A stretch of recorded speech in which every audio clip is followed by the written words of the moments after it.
예. 오늘은 베드로전서 1장 10절에 와 있죠. 1절서부터 5절까지가 우리 그리스도인들이 하나님으로부터 받은 축복들, 그래서 과거에 우리가 어떻게 하나님께 은혜를 누렸는가, 그리고 미래가 어떻게 보장되어 있는가, 이렇게 해서 과거와 미래에 대한 확실한 보장을 우리가 확인받았고, 이제 6절서부터 비록 지금은, 즉 우리가 주님을 만날 때까지, 예수님을 믿고 구원받은 그 순간서부터 주님을 만나는 그 중간에 그 기간 동안에는 필요가 있다. 뭐가 필요하냐? 그것은 여러 가지 시험이 필요하다. 이유는 뭐냐? 그것을 통해서 우리가 연단되어지고 점점 예수 그리스도를 닮아가겠죠. 그렇죠? 곡식이 자라면서 중간에 다양한 형태의 이 돌봄과 가꿈이 필요한데, 그 중에서 이 가지치기 같은 그러한 연단이 반드시 필요하다. 그래서 사도행전에도 반드시 많은 환난을 거쳐서 하나님의 왕국에 들어가야 된다라고 성경에 기록했다고 말씀을 했죠. 그래서 우리가 근심은 하고 있으면서도 여전히 미래적 확실한 산소망을 가지고 있기에 우리의 구원을 나중에 얻게 될 우리의 몸의 구속을 기뻐하고 있다고 6절에 말씀을 했고요. 이유는 우리가 이 시험의 믿음의 단련이 아주 소중하다, 귀하다, 하나님께서. 그래서 결국은 이것이 우리가 예수 그리스도를 만나는 것을 예비시켜 주신다. 그래서 끝 7절 끝부분에 칭찬과 존귀와 영광. 여기서는 일반적으로 우리가 예수 그리스도께 칭찬과 존귀와 영광을 돌려드린다, 이렇게 되어 있는 성경 구절이 대부분이죠. 그런데 이번에는 그게 아니고 여기에 나와 있는 이 praise가 일반적으로 예수님께 향해서는 칭찬이란 말을 안 쓰고 우리가 찬양이란 말을 써요. 그렇죠? 똑같은 영어 단어인데 우리가 칭찬이라고 하는 말을 쓸 때는 하나님께서 우리를 칭찬하시는 거죠. 그렇죠? 그래서 이것은 우리에게 향한 것이기 때문에 똑같은 프레이즈를 찬양이라고 쓰지 아니하고 하나님께서 우리를 고난을 통해서 단련된 모습으로 하나님 앞에 바르게 섰을 때 칭찬해 주시고 우리를 존귀히 여겨 주시고 그다음에 영광으로 대해 주신다. 그래서 우리에게 해당되는 일종의 미래적 축복에 대한 이야기가 나와 있고요. 자, 그래서 우리는 지금은 보지 못하고 있다. 분명하게 육신적으로는 못 보고 있죠. 8절에 그래도 사랑한다. 이것이 우리의 신앙생활의 가장 중요한 근원입니다. 신앙생활은 하나님을 사랑하고 이웃을 사랑하는 것이지 의무감에서나 또는 어떤 두려움이나 이런 가운데 이루어지는 건 아니죠. 율법적인 차원에서 두려움 가운데서 그거 안 하면 어떤 처벌을 받을까 봐 그게 아니고 순전히 주님을 사랑하기 때문에 하는 것, 이것이 올바른 신앙생활이라고 성경 곳곳에서 말씀을 했고, 그래서 우리는 보지는 못하지만 사랑한다. 그러면 보지 못하면서 역시 믿고 그 다음에는 기뻐한다. 이게 얼마나 놀랍습니까? 사랑하는 것뿐만 아니라 믿고 기뻐한다라고 했고요. 이유는 우리의 결말, 다시 말해서 우리의 믿음의 최종 결말은 우리의 혼의 구원인데 이미 우리가 혼의 구원을 받았으니 우리의 미래가 보장되어 있으니 얼마나 기쁜가. 자, 그래서 이제 10절서부터는요, 이 혼의 구원에 대해서 이제 보완 설명을 하는 겁니다. 우리가 받은 이 혼의 구원이라고 하는 것은 어떤 절차를 거쳐서 우리에게 들어와서 우리가 혼의 구원을 받게 되었는가, 이 문제를 지금 여기서 다루고 있는 것을 우리가 한번 보게 됩니다. 자, 10절서부터 이 혼의 구원에 관하여는 지금 얘기한 9절에 나와 있는 이 혼의 구원에 대해서는 너희에게 임할 은혜에 대하여 대언한 대언자들이, 구약에 있는 대언자들이, 이건 예언이라고 하는 게 좋겠다고 얘기를 여러 번 말씀드렸죠. 예언을 했는데 그 예언의 내용이 뭐냐면 은혜입니다. 나중에 은혜를 하나님이 주실 것이다 라고 하는 예언을 했는데 그 대상이 누구냐? 바로 우리입니다. 그러니까 신약 시대의 예수 그리스도를 통해서 받을 은혜를 구약의 예언자들을 통해서 하나님께서 미리 예언해 놓으셨다, 이렇게 얘기를 했죠. 너희에게 이 말이잖아. 우리 그리스도인들, 우리에게 임할 은혜에 대하여 여기 문장 읽겠습니다. 대언한 대언자들이 부지런히 조사하고 탐구하되. 구약에 있는 대언자들은 하나님께서 말씀하라고 해서, 기록하라고 해서 말씀을 듣고 기록을 해놓긴 해놨지만 이게 도대체 무슨 얘기인지, 누구에게 해당되는 건지, 언제 이런 일이 일어나는지 전혀 몰랐습니다. 이해를 못했어요. 이유인즉슨 하나님께서 열어주시지 않았기 때문에 그랬죠. 그렇죠?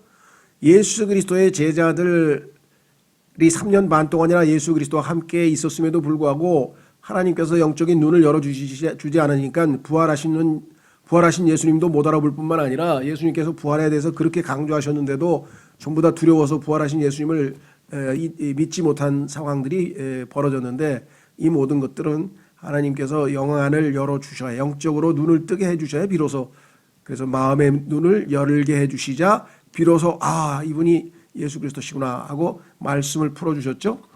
열어주시고 말씀을 풀어주실 때 비로소 그들의 마음이 타올랐다라고 누가복음에서 엠마오로 가던 그 제자들에게 대해서 기록하고 있는 것을 보게 됩니다. 자, 그런데 그래서 구약 사람들은, 대언자들은 도대체 이게 무슨 얘기를 하고 있는가 하고 열심히 나름대로 부지런히 조사하고 탐구를 했으나 11절, 자기들 안에 계신 그리스도의 영께서, 자, 그리스도의 고난과 그 뒤에 있을 영광을 미리 증언해 주실 때, 그래서 이 미리 증언이란 말을 한문으로 요약하면은 예언이 되는 거죠. 미리 증언하는 게 미리 예언하는 거죠. 미리 증언. 그래서 제가 예언이라는 게 맞다는 얘기를 한 겁니다. 미리 증언해 주실 때 그 영께서 무슨 얘기를 하고 있는지, 또 어느 때를 표적으로 어느 때 이런 일이 있게 됐는지를 탐구하였느니라. 부지런히 탐구했어요. 이해가 안 되니까. 그들이, 이 대언자들이 자기들을 위해 그것들을 수행하지 아니하고, 알고 보니까 자기를 위해서 주신 예언이 아니야. 해당이 자기들이 아니고 미래에 있을 교회 시대의 성도들에 대한 것을 나중에 알게 됐죠. 우리를 위해 수행하였음이 그들에게 계시되었는데, 대언자들은 이건 우리 시대에 해당되는 게 아니고 우리가 아니라 미래에 멀리 예수 그리스도께서 이 땅에 십자가로 죽으러 오신 그때 있게 될, 즉 교회 시대가 있게 될 때에 있을 것을 하나님이 알려주셔서 그렇구나라는 걸 나중에 이제 이들도 알게 되는데, 그것들은 곧 복음을 선포한 자들이, 자, 예수님이 오신 다음에 사도행전에서 복음을 선포한 자들이 많이 있었죠. 하늘에서 보내신 성령님과 더불어, 사도행전 2장에 보면은 성령께서 하늘에서 강림하셨죠. 오순절날. 그래서 하늘에서 보내신 성령님과 더불어 이제 너희에게 전한 것이요. 그러니까 복음 선포자들은 그 사람들 개인적으로 선포만 한 것이 아니라 항상 성령께서 동행하시고 함께 하셨다는 사실을 여기서 알 수가 있죠.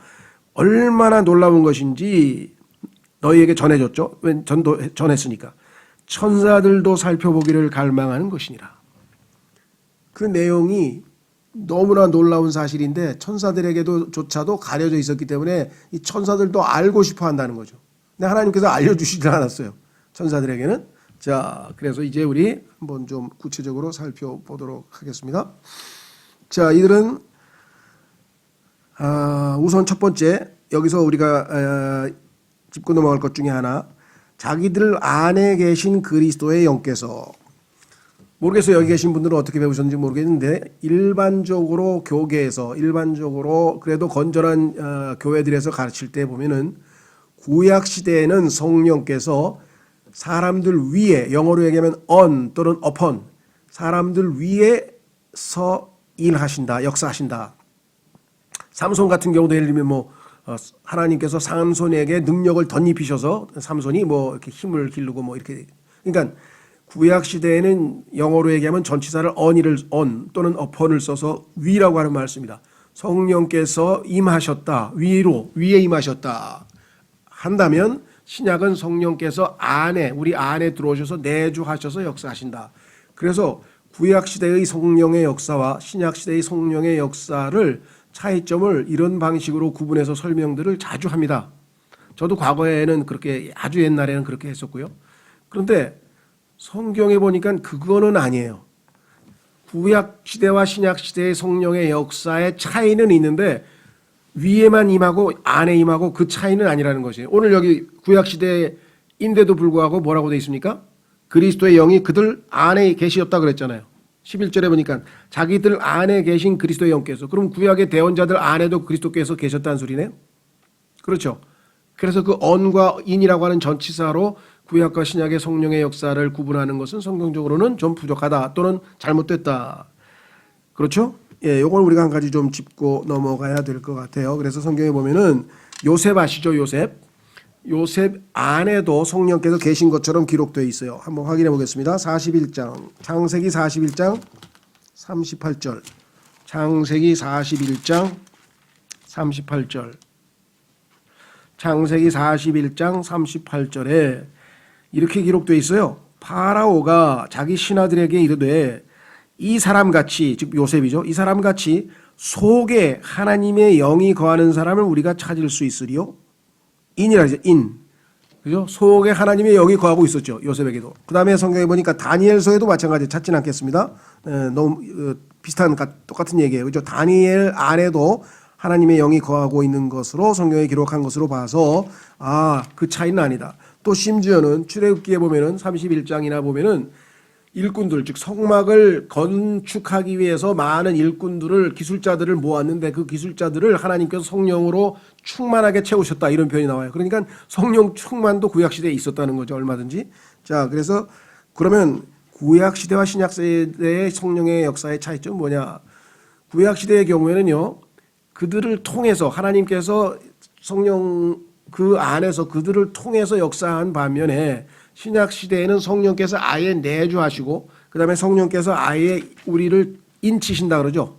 예, 인치시고 그다음에 성령께서 우리를 그리스도의 몸 안으로 침례 주시고, 그렇죠. 그다음에 성령께서 우리를 하나님으로부터 낳게 하시고 중생 다시 태어나게 거듭나게 하시고, 이러한 모든 역사들을 보았을 때 구약의 성령의 역사보다는 한층 더 심화되고 한층 더 발전된 그런 모습으로 신약시대는 역사하신다. 결정적인 것은 뭐냐. 구약시대의 성령은 요 안에 내주하고 계시다가도 죄를 짓거나 이러면은 성령께서 떠나버리셨어요. 예를 들면 사울 같은 경우도 성령께서 떠나버리셨죠. 그래서 악령이 찾아와서 사울은 악령에 사로잡힌 적이 있었다는 것을 우리가 볼 수 있고, 또 다윗 같은 경우도 그 기도, 소위 말하면 죄를 짓고 나서 기도를 어떻게 했습니까? 주의 영이 나를 떠나가지 말게 해 주십시오. 제발 그러지 말게 해 주십시오 하고 기도하는 걸로 봐서는 성령이 떠날 수도 있다는 거죠. 자, 그런 내용이 시편 51편에 나오는 반면에 요한복음 14장 16절에서 예수님께서는 진리의 영, 즉 성령께서 예수님이 가시고 나서 성령을 보내시면 오셔서 너희 안에 영원히 거하신다. 영원히. 그래서 인치신다 그랬죠. 딱 너는 내 거다 하고 소유권을 인정하고 이렇게 딱 인치시고, 또 일종의 우리가 예를 들면 계약금처럼, 그렇죠. 보증이라죠. 그걸 보증이란 별수, 성령의 보증, 계약금처럼 딱 했기 때문에 하나님께서 나중에 오셔서 우리의 몸을 구속해서 주인 노릇을 하시더라도 아무 문제가 없게끔 확실하게 그와 같은 모든 것을 보장해 놓으셨다라고 하는 것을 우리가 기억을 좀 해주시면 좋겠습니다. 그래서 여기에 나와 있는 말을 읽으면서 구약에는 성령께서 위에만 임하셨다 그랬는데 왜 여기는 안으로 되어 있습니다. 이런 질문하신 분이 계세요. 그러니까 그분도 잘 배우기는 배웠는데 성경 구절로 확실하게 배운 게 아니라 사람들이 만들어 놓은 신학의 체계를 통해서 그거를 그냥 교리처럼 받아들인 거예요. 나름대로 노력해서 그래도 차이점을 구분해서 만들어 놓긴 했지만 성경적 기반은 약했다라는 것을 우리가 확인해 볼 수가 있죠. 자, 그래서 혼동 없으시기를 좀 바라고요. 그 다음에 두 번째, 여기서 한 가지 짚고 넘어갈 것은 우리말로는 그게 안 나옵니다. 예를 들면 셋째 줄에 보면은 자기들 안에 계신 그리스도의 영께서 그리스도의 고난과 그 뒤에 있을 영광을 미리 증언해 주실 때 그 영께서라고 우리는 지금 풀어서 썼어요. 그 영께서. 그렇죠. 근데 영어로는 이게 it라고 돼 있어요. 대명사 it, it.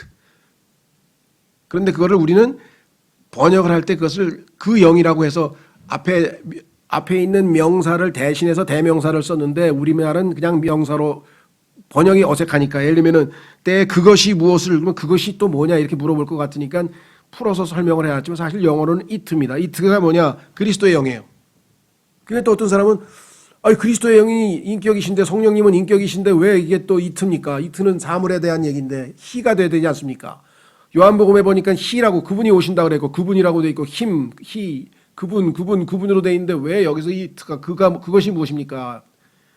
요것도 질문이 자주 나오는 겁니다. 그래서 성경에 보니까 성령께서 우리 안에서 우리 영과 더불어 우리가 하나님의 자녀인 것을 증거하시나니라고 하는 로마서 8장 16절도 그렇고, 또 성경 곳곳에서 성령님을 he, 그분이라고 할 때가 있고 it, 그것이라고 할 때가 있어요. 그것은 무슨 차이냐? 그분의 인격에 대해서 얘기할 때는 he라 그래요. 그분께서 이렇게 얘기하지만 그분의 영향력, 성령님의 역사를 통해서 하나님께서 뜻을 이루실 때에는 그 영향력에 대한 얘기를 할 때는 it라고 해서 성경에서 곳곳에서 한두 군데가 아니라 여러 곳에서 사용되고 있다.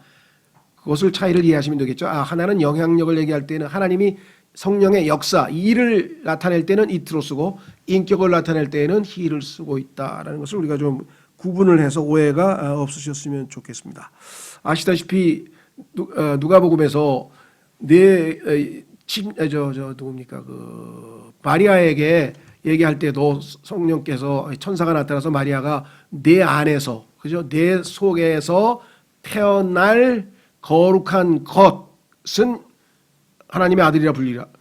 아니 마리아의 몸 안에서 태어나는 것, holy thing, 거룩한 것.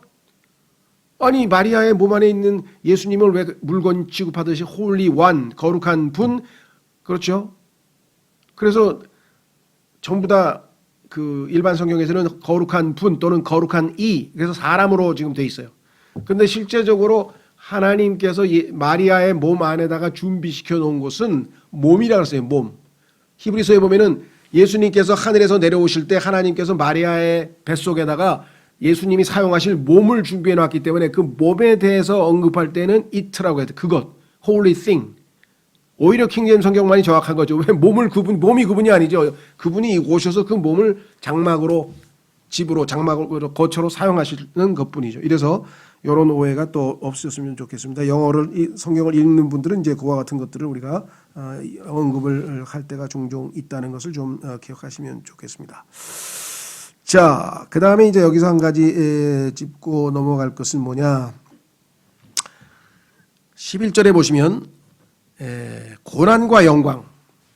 자, 그러면 고난이라고 하는 것은 예수 그리스도의 고난이라고 하는 것은 우리가 잘 아는 것처럼 초림 때 예수님께서 겪으신 일들은 우리가 예수님의 고난, 그런 초림이고, 그 다음에 영광은 예수 그리스도께서 이 땅에 이제 왕으로 오실 때인데 그럼 재림이고.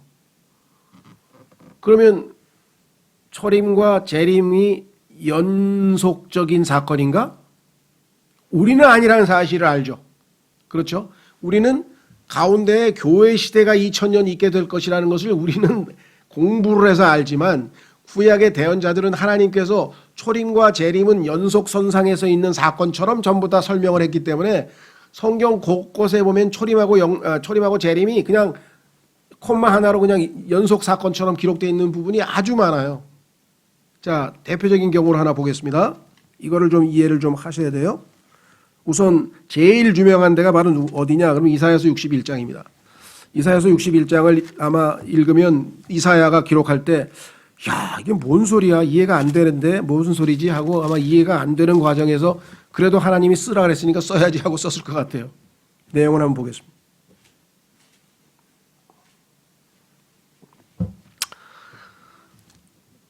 이사야서 61장 1절. 주 하나님의 영께서 내게 임하셨으니 이는 주께서 내게 기름을 부으사 온유한 자들에게 좋은 소식을 선포하게 하셨기 때문이라. 그분께서 나를 보내신 것은 마음이 상한 자들을 싸매고 포로된 자들에게 자유를, 결박된 자들에게 감옥에서 노임을 선포하게 하려 하시며, 또 주의 받아주시는 해와, 자, 주의 받아주시는 해를 선포한다. 여기까지는 이해가 돼요. 왜? 신약에서 예수님을 믿는 자들은 하나님께서 다 그 사랑하시는 자 안에서 받아주셨다고 했으니까. 근데 문제는 어디에 있어요? 받아주시는 거는 긍정적인 표현이죠.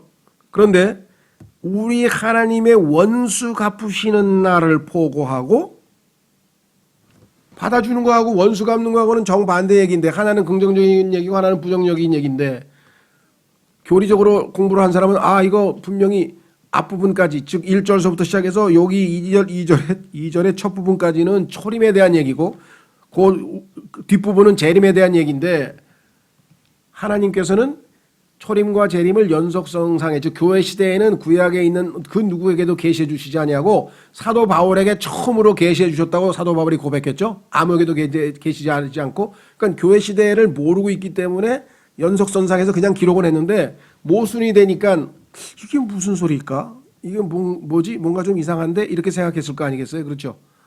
예. 근데 놀라운 사실은요, 예수님께서 누가복음 4장에 보면 고향인 나사렛에 가서 회당에서 우리는 주일 예배고 예수님은 이제 토요일 날 안식일 날 예배를 드리는데, 예수님에게 이사야서를 드렸어요. 거기 회당장이 이제 여기 계신 분들 중에서 랍비라든가 좀 하나님 말씀을 잘 아는 사람이 있으면 나와서 할 말씀 있으면 하십시오. 그러면은 구약 시대에는 그 사람이 나와서 성경을 딱 펼치고 자기가 읽은 부분을 설명하고 잠깐 이야기하고 내려가면 그 다음에 또 다른 사람이 올라오고 이게 이제 구약의 회당 예배인데 예수님에게 올라오니까 랍비가 이사야서를 드렸단 말이에요. 그러니까 예수님께서 그 두루마리를 쭉 펼쳐가지고 랍비가 이렇게 펼치더니 이사야서 61장을 딱 펴서 여기를 낭독하셨어요. 근데 놀랍게 어디까지 읽었냐면 주의 받아주시는 해를 포고하고 여기까지만 딱 낭독하더니 딱 덮어버렸어. 우리는 알죠, 이유를. 왜? 예수님은 그 다음부터는 재림이기 때문에 예수님은 교회 시대를 알고 있기 때문에 그 다음에는 한참 뒤에 일어날 일이잖아요. 그렇죠? 그러니까 예수님은 초림까지만 딱 인용한 거야. 놀라우시죠? 그래서 어떻게 했어요? 그러더니 딱 접더니 여기 앉아있는 사람들을 쭉 훑어보는 거예요. 쭉 훑어보더니 오늘 이 말씀이 너희에게 임하였느니라. 그러니까 여기에 나와 있는 나가 여기 주께서 주 하나님의 영께서 내게 임하였으니까 그 내가 누구냐 말은 나야. 나. 내가 지금 여기에 해당되는 거야. 하나님이 보내신 사람이 나야. 그래서 너희에게 오늘 이 말씀이 실제로 임해서 이루어졌어. 그걸 듣고 유대인들 중에서 얼마나 기가 찼겠어요. 그렇죠? 둘 중에 하나죠. 믿는 사람은 와 하나님이 예언을 성취하셨구나 이런 사람이 있는가 하면 이 또라이 아니야. 이 또라이 이게 미친 나르시시스트 자아도취 빠진 놈 아니야. 저거 왜 저래. 그런 사람이 있었겠죠. 그렇죠? 그래서 예수님께 대해서 어떻게 반응하냐에 따라 인간의 인생의 운명이 달라지는 거예요. 자, 그래서 이렇게 됐다. 여러분들 한 구절만 더 보고 너무 많은데 그 수십 구절 다 보면 아무것도 못하니까 한 구절만 더 보고 이건 유명한 거니까 또 자, 한 구절에 두 구절인데 창세기만 보겠습니다. 창세기의 3장. 창세기 3장에 가면은 초림과 재림이 또 동시에 연결돼서 나오는데 이번에는 더 놀라운 게 있어요. 그게 뭐 더 놀라우냐? 재림이 먼저 나와. 재림이 먼저 나오고 초림이 뒤로 나와. 그러니까 하나님은 유연하신 분이에요. 자유자재로 성경을 하나님께서 사용하시죠. 자 보세요. 뭐라고 돼 있나? 창세기 3장. 창세기 3장. 어디냐?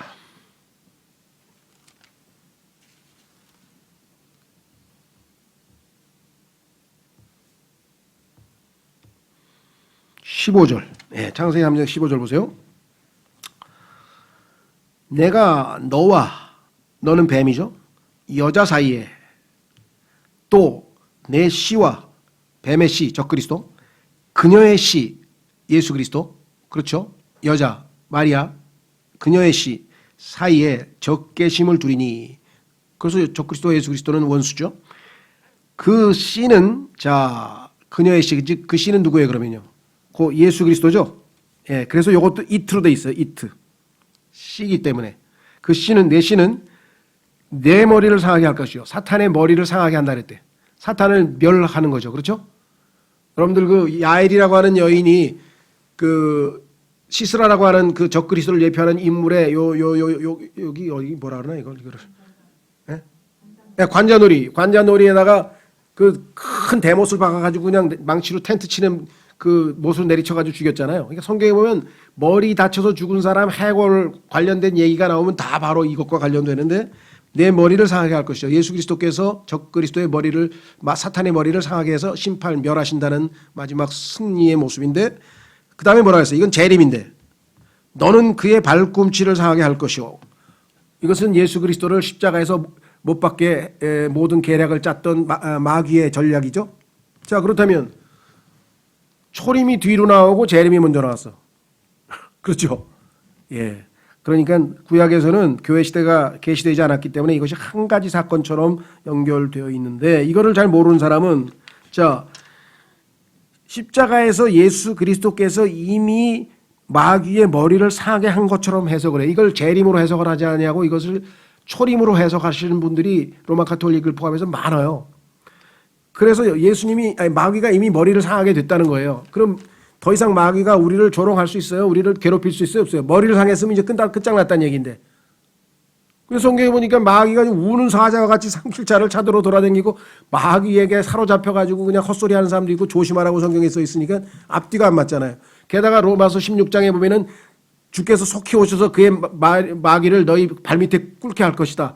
그 마귀는 지금 여전히 쌩쌩 언도는 십자가에서 받았어요. 영원한 불못으로 가는 언도는 센턴스, 심판은 내려졌지만 집행이 안 됐다는 게 지금 아직. 그렇죠. 집행은 안 된 상태에서 지멋대로 지금 돌고 있는데 이것을 초림으로 해석하면 마귀가 이미 머리가 상했다라고 해석하시는 분이 있어요. 그 대표적인 사람이 누구냐? 카톨릭 교회에서 가르치지만 그 카톨릭 신자 중에 유명한 멜 깁슨이라고 하는 영화 감독이 패션 오브 크라이스트라고 하는 유명한 영화를 찍었죠. 거기에 보면은 예수 그리스도께서 십자가에서 뱀의 머리를 발로 밟고 있는 장면이 성경에 나와 있는 장면을 초림으로 해석해서 영화를 만들어 놓은 게 있어요. 그 뭐 카톨릭에서 그렇게 해석을 하니까. 자, 그러나 성경에 보면은 특히 은사주의자들도 마찬가지죠. 마귀가 이미 다 끝장났기 때문에 주 예수 이름으로 명한다. 마귀야 물러가라. 그럼 물러간다는데 물러가기는커녕 조금 있다가 사자처럼 이런 거짓 교리를 믿는 자들하고 잡아먹으면 끝나버려. 거꾸로 된다. 이 거꾸로 속아버리면은. 마귀는 지금도 성경에 보니까요. Resist the devil. 마귀를 대적하라. 마치 모세가 뱀이 저 마술사들이 만든 그 뭐죠? 막대기가 막 기어댕기니까 잡으러 오니까 놀래가지고 모세가 도망쳤죠. 근데 하나님께서 뭐라 그랬어요? 명령해서 꼬리를 잡으라 그랬잖아요. 그래서 하나님 말씀에 순종해서 탁 돌아서가지고 잡으려고 그러니까 도망치잖아요. 그래서 그러니까 꼬리를 잡으라 그러겠죠. 덤볐으면 머리를 잡아야지. 그만큼 성경에서는 마귀는 우리가 저항하고 대적해서 이겨야 될 대상으로 지금 나와 있지 머리를 상해서 꼼짝 못하고 이미 끝난 존재로 나와 있지는 않습니다. 그래서 은사주의자들이라든가 이와 카톨릭께서 이런 성경을 잘못 오해하고 있다는 사실도 우리가 좀 기억을 하셔야 되겠고요. 자, 하나 더 보겠습니다. 마지막으로 구약에서 예수 그리스도의 초림에 대해서 예수님의 재림에 대해서 많이 그러니까 구약에 나와 있는 내용 보면은 예수님이 하신 말씀이 구약 성경이 나에 대해서 이해하고 있다. 나에 대해서. 그걸 우리가 이해할 수가 있겠죠. 지금도 보니까 창세기 3장에도 바로 예수님에 대해서 얘기하고 있잖아요. 자, 창세기 49장 24절. 창세기 29장에 보면 49장 죄송합니다. 창세기 49장에 보면은 야곱이 죽기 전에 아들 12명에 대해서 예언을 합니다. 아들 12명이 어떻게 될 것인가를 예언하는 장면이 나오죠. 그렇죠? 그 예언을 하는 것 중에 요셉에 대한 예언을 보면 이렇게 나와요. 요셉에 대한 예언을 보면 24절 그의 활이 강하고 요셉을 얘기합니다. 22절부터는 요셉 얘기죠. 그의 활이 강하고 그의 손의 팔이 야곱의 능하신 하나님의 손으로 말미암아 강하게 되었나니 야곱 지파가 나중에 굉장히 강력한 지파가 될 것이다. 거기서부터 거기는 하나님의 손이죠. 거기 나와 있죠. 야곱의 하나님. 야곱의 능하신 하나님으로부터 거기서부터 목자 곧 이스라엘의 돌이 나오는도다. 목자는 예수님께서 오셔서 나는 선한 목자라 했던 초림 때 이야기라는 것을 우리가 잘 알고 있고 이스라엘의 돌은 다니엘서에서 손으로 뜨지 아니하는 돌이 날라와서 모든 이방 왕국들을 다 적그리스도의 왕국들을 다 아마겟돈에서 내리치고 큰 산이 돼서 천년 왕국을 세우시는 예수 그리스도의 모습이 이스라엘의 돌로 성경에 나와 있다는 것을 우리가 잘 알고 있다는 거죠. 이와 같이 초림과 재림이 연속선상에서 있게 된 것을 여기에서도 언급하고 있다라는 사실 우리가 좀 기억을 하셨으면 좋겠습니다. 자, 그래서 이제 다시 돌아오셔서요.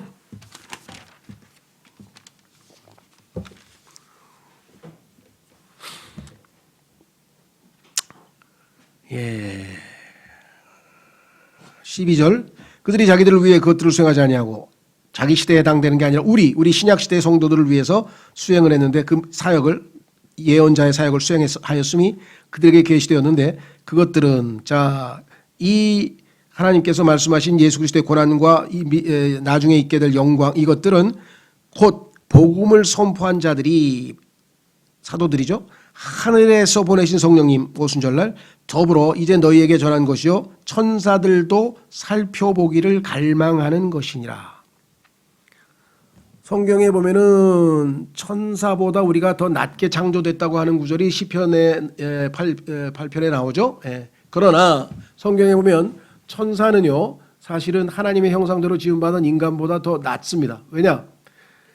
천사는 영이고 인간은 육체를 입고 있기 때문에 어떤 이 physical strength, 힘, 어떤 그 육체적인 힘에 있어서는 천사 한 사람이 18만 5천 명을 죽인 기록이 성경에 나오고 천사가 시공간의 제한을 안 받은 영적 존재라고 하는 사실을 우리가 알고 있지만 하나님의 관심은 천사에 있었던 게 아니라 천사는 하나님의 형상대로 지음받은 게 아닙니다. 인간이 하나님의 형상대로 지음받았기 때문에 바로 인간들을 즉 하나님께서 구원하신 자녀들을 섬기는 종, 영이라고 성경에 있어요. Ministering Spirit 한번 확인해 보겠습니다. 히브리서 1장. 그러니까 오늘날 천사를 숭배하려고 하는 또 사람들이 있어요. 종교단체 천사를 우상 숭배하듯이 숭배하려고 하는데 그 큰일 나죠. 천사 숭배하면 완전 우상이죠. 히브리서 1장. 자,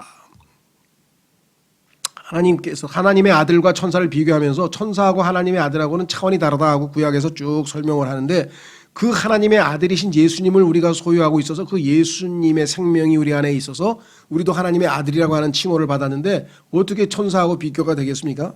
자, 그래서 13절에서 예수님과 비교합니다.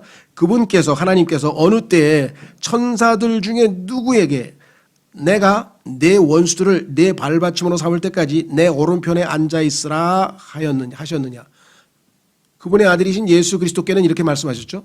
내가 네 원수를 다 갚을 때까지 이제 완전히 멸할 때까지 너는 내 오른편에 앉아 있으라. 그래서 성경에 보니까 예수님께서 하나님의 오른쪽 우편에 앉아 계신다고 성경에 기록했는데 천사들에게는 그런 말씀을 하신 적이 단 한 번도 없다. 그들은 그러면 누구냐? 천사는 14절에 그들은 다 구원의 상속자가 될 사람들을 위해 섬기라고 보내어진 섬기는 영들이 아니냐. 구원의 상속자들 우리들을 섬기라고 보내진 섬기는 영이 아니냐라고 했죠. 그래서 천사들의 역할은요. 인간을 섬기는 역할이 성경에 보면 자주 등장합니다. 삼손의 아버지에게도 등장했고 여러 군데에도 등장하고 있다는 것을 우리가 알게 되죠. 자, 그래서 다시 베드로전서로 오셔서 이제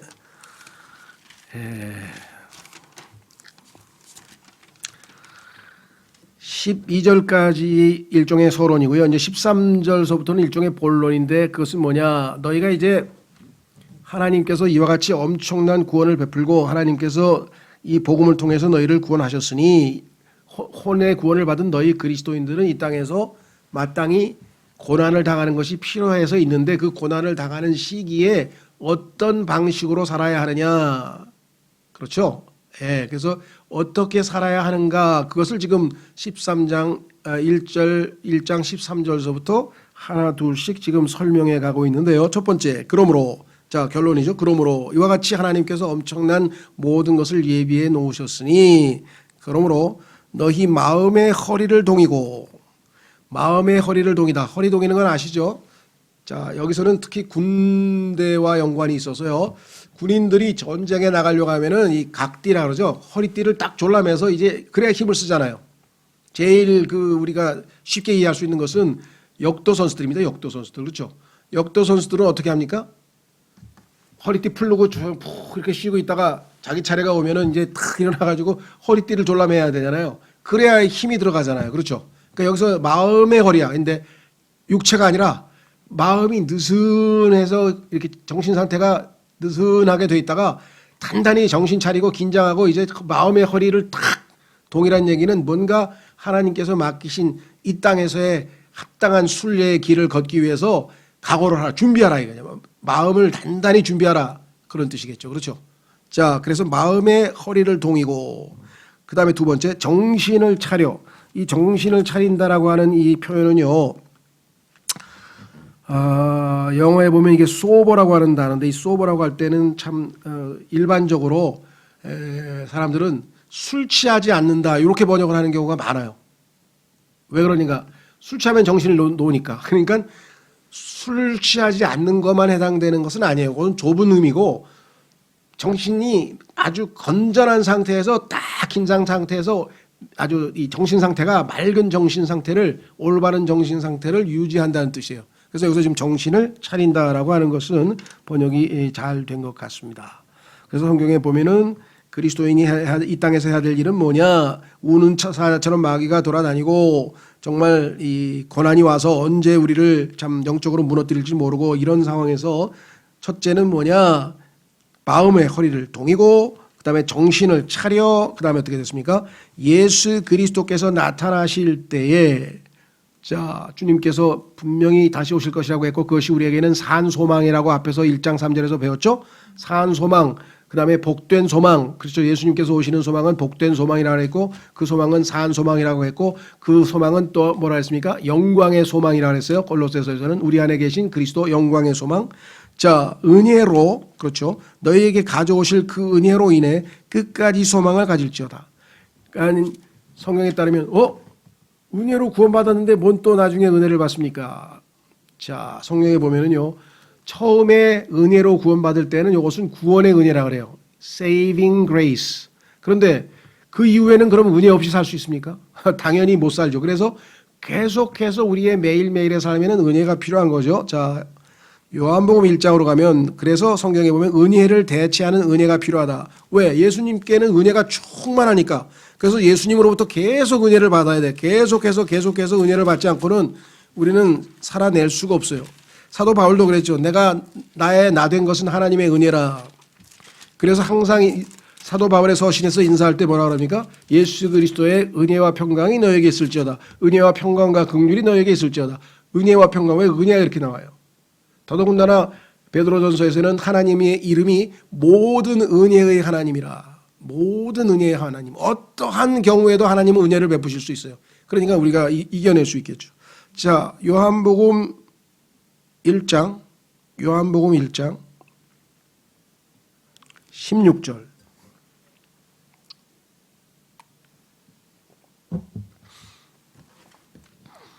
우리가 다 그분의 충만하심에서 받았음에 예수님이 충만하시죠? 예. 뭐에 충만하냐? 은혜와 진리가 충만하다고 써 있었죠. 어디 써 있습니까? 14절. 14절에 보면은요. 말씀이 육신이 되어 우리 가운데 거하심에 우리가 그분의 영광을 보니 하나님의 독생하신 분의 영광이요. 그다음에 뭐라 했어요? 은혜와 진리가 어떻다고요? 충만하더라. 그래서 그 충만하심으로부터 계속 받을 수 있어요. 충만은 계속 넘치는 거니까. 그래서 16절 우리가 다 그분의 충만하심에서 받았음에 은혜를 대체하는 은혜니 이는 율법은 모세를 통해 주셨으되 은혜와 진리는 예수 그리스도를 통해 왔기 때문이라. 자, 그래서 은혜 한 번으로 끝나는 게 아니라 은혜를 대체하는 은혜라 그랬습니다. 로마서 5장 1절. 로마서 5장 1절.